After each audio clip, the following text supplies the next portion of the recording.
Կադաստրի կոմիտեն անցնող տարի հավաքագրել է 8.7 միլիարդ դրամ, որից 4.2 միլիարդը մուտքագրվել է բյուջե։ Նախորդ տարվա ցուցանիշի համեմատ սա ավելին է 14.3%-ով։ Ազգային ժողովի մշտական հանձնաժողովների համատեղ նիստում բյուջեի կատարողականը ներկայացրեց կոմիտեի ղեկավար Սուրեն Թովմասյանը։ 2024-ին կոմիտեի աշխատակիցները 955,000 դիմում են սպասարկել, ինչը աննախադեպ որակեց Թովմասյանը։ Շուրջ 600 բնակավայրի կադաստրային քարտեզներ ենթարկվել են ուղղումների։ Սկսած 22 թվականից հաշվառվել է ընդհանուր առմամբ շուրջ 70,000 ինքնակամ շինություն,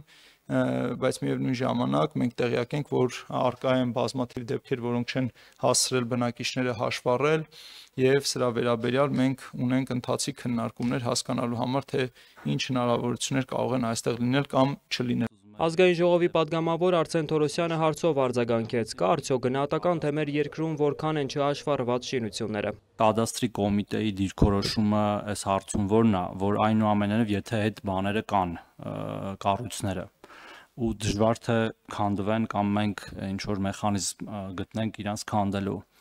Ճիշտը որն է, իրանք այդպես մնան օդում կախված, թե այնուամենայնիվ ճիշտ է ունենալ գրանցում, որից հետո նաև կբխի գույքահարկ եւ այլ գործարքներ անելու հնարավորություն։ Կոմիտեի ղեկավարն արձանագրեց, շատ բարդ է գնահատել, թե քանի միավոր ինքնակամ շինություն կա այսօր։ Համար մեկ պատճառն այն է, որ Հայաստանի Հանրապետությունում եւ մի շարք բազմաթիվ կարելի ասել զարգացած պետություններում չկա պարտադիր պահանջ իրավունքի գրանցման։ Այսինքն մարդը ինքն է որոշում, երբ դիմել իր սեփականության նկատմամբ իրավունքի գրանցման համար։ Եթե չկա իրավունքի գրանցման մասով պարտադիր պահանջ, ապա բնության մեջ մենք ունենք բազմաթիվ անշարժ գույքեր, որոնք ունեն իրավահաստատող փաստաթղթեր, այդ իրավահաստատող փաստաթղթերը կամ սեփականատերերի ձեռքում են, կամ համայնքային արխիվային մատյաններում են, որոնք չեն ներկայացվել իրավունքի պետական գրանցմանը։ Սուրեն Թովմասյանը կարևորեց նաև ռիելթորական օրենքի ազգային ժողով ուղարկելու փաստը։ Դրանով առաջիկայում կկարգավորվի անշարժ գույքի առուվաճառքի կառավարման հնարավորությունները։ Ինչ ծախսեր ու աշխատանքներ է արել Մեսրոպ Մեսրոպյանի ղեկավարած հանրային ծառայությունները կարգավորող հանձնաժողովը անցած տարի 1 միլիարդ 115 միլիոն դրամ են ծախսել կամ հաստատված բյուջեի 90.9%-ը։ Հանձնաժողովի ղեկավարը թվերից զատ մեկնաբանեց, թե ինչու անցած եւ նախանցած տարի Հեցում ու Գազպրոմում աուդիտ չեն իրականացրել։ Նախորդ տարիներին աուդիտը իրականացվել է լավագույն տասնյակի շրջանակներում, լիցենզավորված ընկերությունների այդ Big 10-ի շրջանակներում, բայց հիմնավոր չասենք, ավելի լավ արդյունքներ, ավելի խորը ուսումնասիրության անհրաժեշտություն է առաջացել, որից ելնելով որոշվել է, որ այդ մրցույթը իրականացվի Big 4-ի շրջանակներում, լավագույն քառյակի շրջանակներում, եւ այդ մրցույթը, երբ որ հայտարարել է հանձնաժողովը, արդեն լավագույն տասնյակի 2 ներկայացուցիչներ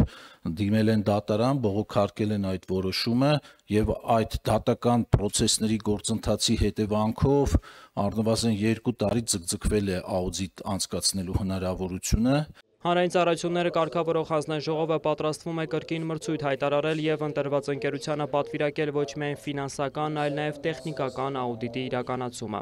Քաղաքաշինության կոմիտեն էլ հաշվետու տարում ծախսել է 16.9 միլիարդ դրամ։ Ոլորտային ծախսերը ներկայացրեց կոմիտեի ղեկավարը։ Անցնող տարի Շուռնուխում բնակելի թաղամասի կառուցապատման աշխատանքներ են տարվել, ներքին հանդում տանիքներ վերանորոգվել, կառուցապատման թույլտվությունների առցանց հարթակն են գործարկել, համակարգիչ շուրջ 21,000 քաղաքացի արդեն օգտվել։ Լոռու եւ Տավուշի մարզերում անցած տարվա ջրհեղեղի հետևանքները վերացնելու աշխատանքներում եւս կոմիտեն ներգրաված է եղել։ Աղետի հետևանքները 280 տան մասով կոմիտեն է գույքագրել։ Հարցնչեց, թե տնամերձ 400 քառակուսի մետրից պակաս հողատարածքի վրա այժմ բնակելի շինության թույլտվություն չկա, որն է պատճառը։ Եղիազար Վարդանյանը նշեց, նախկինում թույլատրելի շեմը 800 քառակուսի էր, փոփոխություններ են արվել։ Եթե մենք այս չափը ավելի իջացնենք, կունենանք տարիներ հետո եւս մեկ կոնդ, կունենանք տարիներ հետո եւս մեկ մարաշ կամ նմանատիպ թաղամասեր, որոնք կառուցապատման քաղաքաշինությունը իր օրենքներն ու կանոնները ունի։ Այսինքն չի կարող օգտակար հողի մակերեսը ավելի փոքր լինել, քան դրան հատկացվող ճանապարհների մակերեսը, կամ այնքան խիտ կառուցապատում իրականացնենք, որ օրինակ շտապօգնության մեքենաները չկարողանան վաղը կամ հրդեհաշիժման աշխատանքներ չկարողանան համապատասխան ծառայությունները իրականացնել։ 20% կառուցապատման իրավունքն էլ դարձրել են 40% ընդառաջ գնալով քաղաքացիների խնդրանքին, շարունակեց քաղաքաշինության կոմիտեի ղեկավարը։ Պատահարացնող նորմ չկա, հակառակը, խիստ պայմանները մեղմացվել են, նկատեց նիստը վարող պատգամավոր Պապկեն Թունյանը։ Վոլոդիա Մուշեղյան, լուրեր։